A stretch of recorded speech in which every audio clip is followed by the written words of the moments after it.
Hi guys, welcome to Nairobi. It's me Lola Chila again. Welcome to my channel. Now I'm in the CBD today and I'm going to show you guys the monuments that we have here in Nairobi, the Central Business District of Nairobi. And personally, I know some of the monuments that we have. Some of them were erected recently. They are pretty much very new. But then again, we have monuments that have been here standing for years. So they've been renovated. They're just, and they hold such a rich history. Yeah. So as you can see, right now I'm standing next to one of them. I'm just headed there to show you exactly what it means. Oh God, you cannot see it from here. But anyway, karibuni, kindly let's do this. Subscribe, like, share, and all that. So I'm gonna start with the one closest to me. This is where this is the point where I decided to start from. So please, let's do that.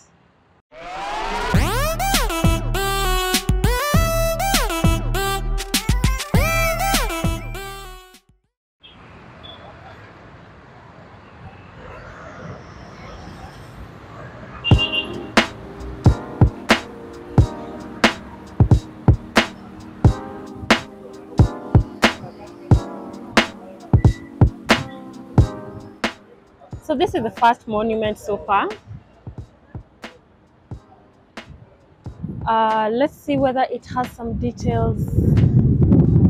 There you go. It says the Nairobi stone is erected to the eternal memory of Lionel Douglas Galton Fenzi,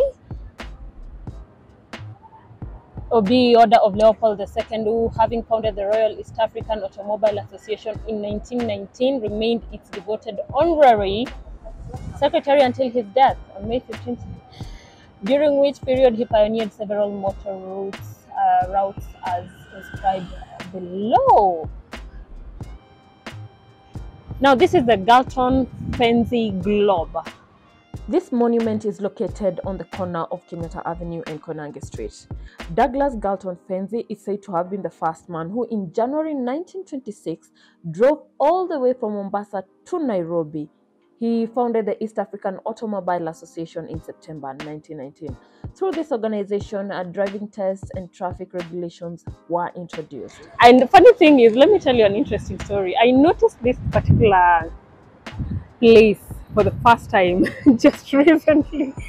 I pass here every day, but I've never really paid any mind to.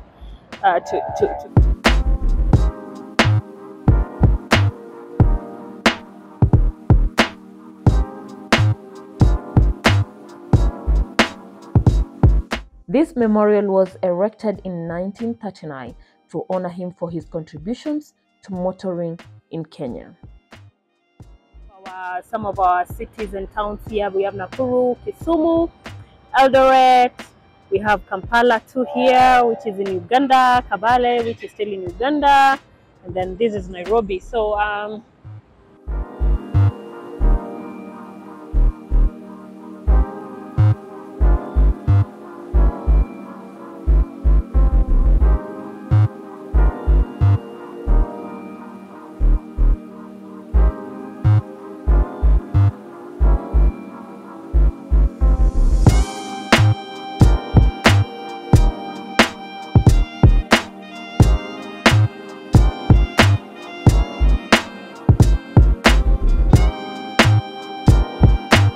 that's the Galton Fenzi. That's our first monument. Let's go to the next one.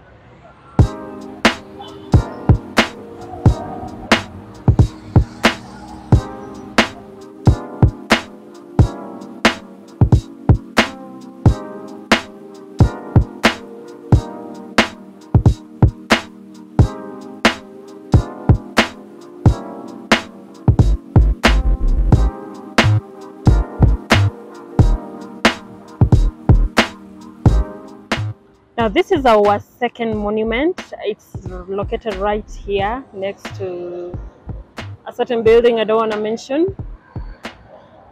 Let's go closer and see what it has to say.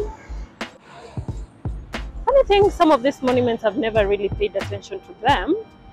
But anyway, so it's dedicated to our glorious dead. Oh my God, I even don't know what that means. So 1939 to 1945, those are the dates. It's a bit old, So some of the information written on it is not clear. I expected to find something else here, and so I'm kind of surprised. And as usual, people have made it a toilet. You know, guys urinate there. I wonder why someone would do that.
So we have that monument there.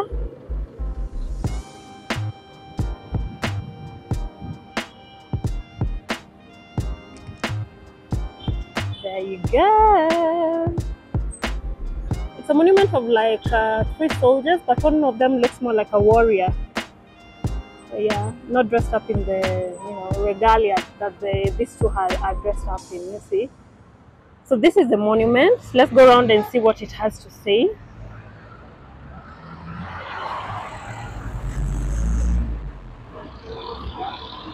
(1914 to 1918).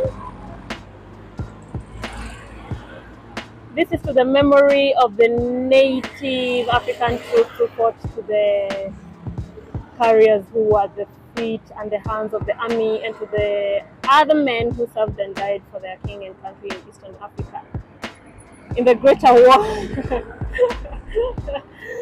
Oh my God, they are thanking our ancestors and forefathers, and I think this is the British, for helping them in the war. This is kind of weird to read somehow. The Native War Memorial Monument commemorates the service of Africans who fought for the British forces in the defense of the British Empire. This is during the East African campaign of the First World War, and in particular, the almost 50,000 African soldiers who are said to have perished in the war. The monument is located along Kenyatta Avenue. I know most of you, as you go by, see it, but you never pay attention to it, like I never did, in the center of Nairobi. The 3 African men, who all are dressed differently, are not identified by either name or rank. It's more of a blanket statue, to just say, hey, here, we recognize you, there you go. Anyway, it wasn't our war in the first place. That's all I can say. So these 2 monuments are very close by to each other, and they are related. I think they are related. And 3 monuments. Let's go to the 4th monument. So there is our next monument. So this is Dedan Kimathi. Dedan Kimathi is widely regarded as a revolutionary leader.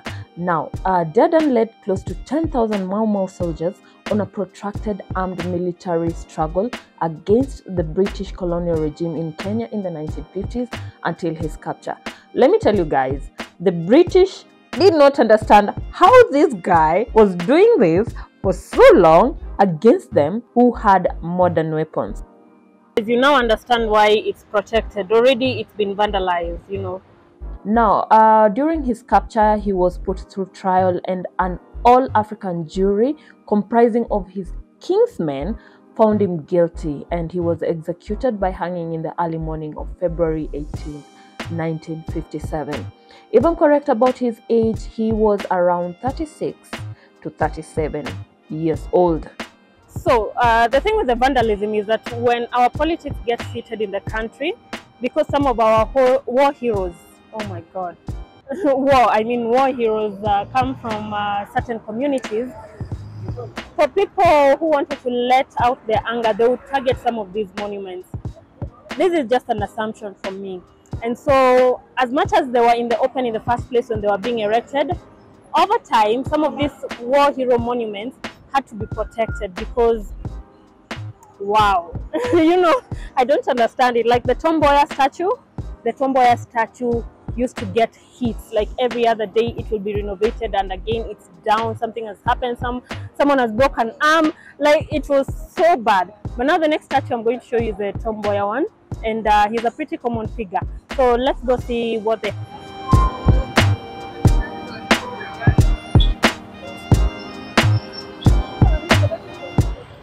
So there it is.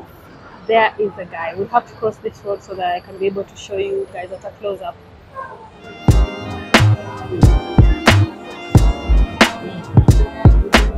So this is the guy. This is the guy.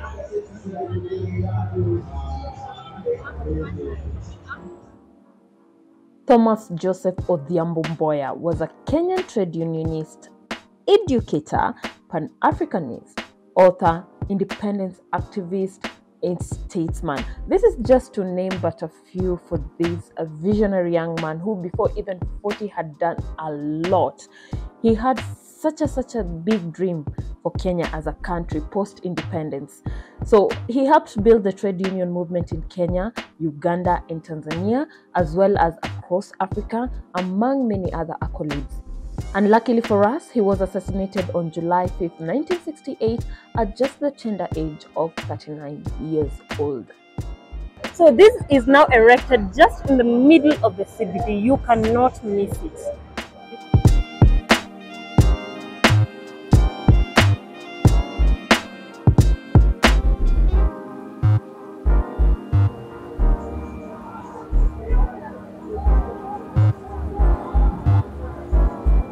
So guys, we are headed to the next monument, and this is a big one because this particular monument is one of those monuments that always reminds us that how important life is, how important appreciating the day-to-day is.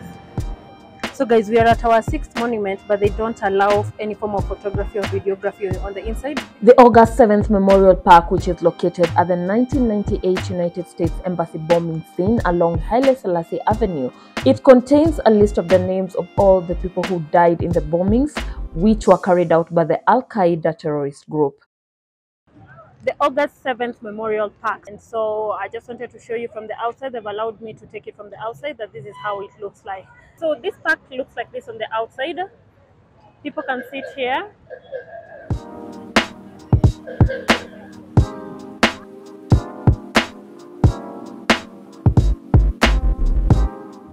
So that is our other final statue in this Nairobi. It's a monument of Kenya's first president, Jomo Kenyatta. As you can see, it's just standing there tall and very majestic.